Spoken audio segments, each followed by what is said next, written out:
Dans cette vidéo, on va voir deux exercices concernant l'échantillonnage. Donc le premier exercice, c'est une vérification d'une hypothèse. Et puis le deuxième exercice, c'est une estimation d'une proportion. Alors, premier exercice, on lance une pièce 100 fois. La fréquence observée du pile est 0,53. Peut-on en déduire que la pièce n'est pas équilibrée? Et puis, même question avec 10 000 lancés. Et deuxième exercice, pour une élection, il reste deux candidats. Un sondage sur 1000 personnes indique que 520 d'entre elles comptent voter pour le candidat A. Peut-on être certain à 95% que le candidat A va remporter l'élection? Alors, premier exercice, donc la fréquence observée 0,53. Donc 0,53, si on va supposer que la pièce est équilibrée, c'est-à-dire on suppose que P égale 0,5, la probabilité d'obtenir pile. Alors, le tout est de savoir si 0,53 est proche ou éloigné de 0,5. Donc pour pouvoir le mesurer, on a ce qu'on appelle l'intervalle de fluctuation. En fait, on regarde si l'écart entre P moins la fréquence observée est inférieur ou supérieur à 1 sur racine de n par rapport euh, à n qui est la taille de l'échantillon, c'est-à-dire n égale soit 100 pour la première question, soit 10 000 pour la deuxième. Donc on calcule l'écart entre P et F, et puis donc c'est valeur absolue de la différence P moins F, et on compare avec 1 sur racine de n. Alors par exemple, pour n égale 100, 1 sur racine de n égale 1 sur racine de 100, c'est-à-dire 1 sur 10, 0,1. P moins F, P c'est la probabilité théorique, dans le cas où la pièce est équilibrée, c'est 0,5, et puis F c'est 0,53, c'est la probabilité observée. Donc ça vaut valeur absolue de moins 0,03 quand on fait la différence, c'est-à-dire la valeur absolue de moins 0,03, c'est 0,03. Donc c'est l'écart entre 0,5 et 0,53. Alors, cette différence est plus petite que 0,1, 1 sur racine de n. Ça veut dire qu'on peut considérer que l'écart entre P et F est suffisamment faible par rapport à la taille de l'échantillon. 0,03, c'est plus petit que 1 sur racine de n. Donc l'écart entre P et F est suffisamment faible pour qu'on considère que la fréquence observée est suffisamment proche de P, la probabilité théorique. Ce qui veut dire que l'hypothèse P égale 0,5 n'est pas absurde. On peut garder cette hypothèse, c'est-à-dire on peut admettre que la pièce est équilibrée. En tout cas, on ne peut pas affirmer que la pièce n'est pas équilibrée. Alors maintenant, on va recommencer avec n égale 10 000. Donc si n égale 10 000, 1 sur racine de n, c'est 1 sur racine de 10 000, c'est-à-dire 1 sur 100, donc 0,01. On recalcule l'écart, P, la probabilité théorique, moins F, la fréquence observée de pile. On trouve toujours, bien sûr, c'est le même calcul que tout à l'heure.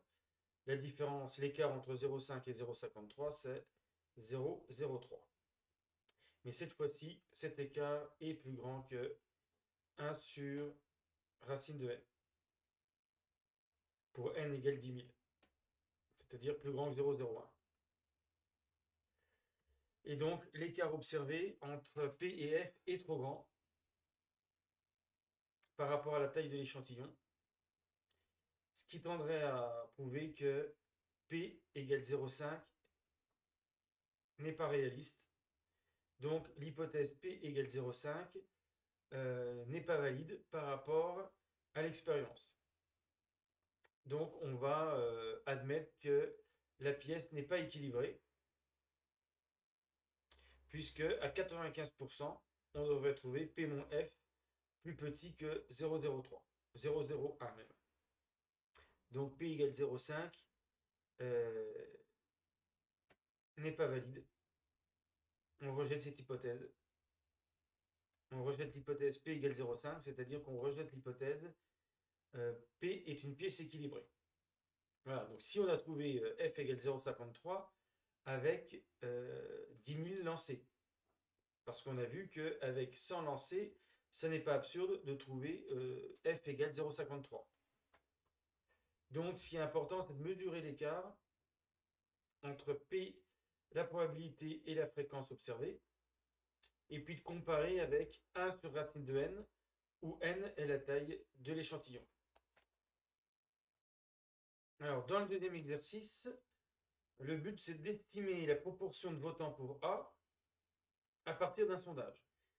Donc là, c'est la taille, le nombre de personnes sondées qui va donner la taille de l'échantillon. Donc ici, n égale 1000. Ensuite, la fréquence observée, c'est 520 sur 1000, puisque 520 votés pour A par rapport aux 1000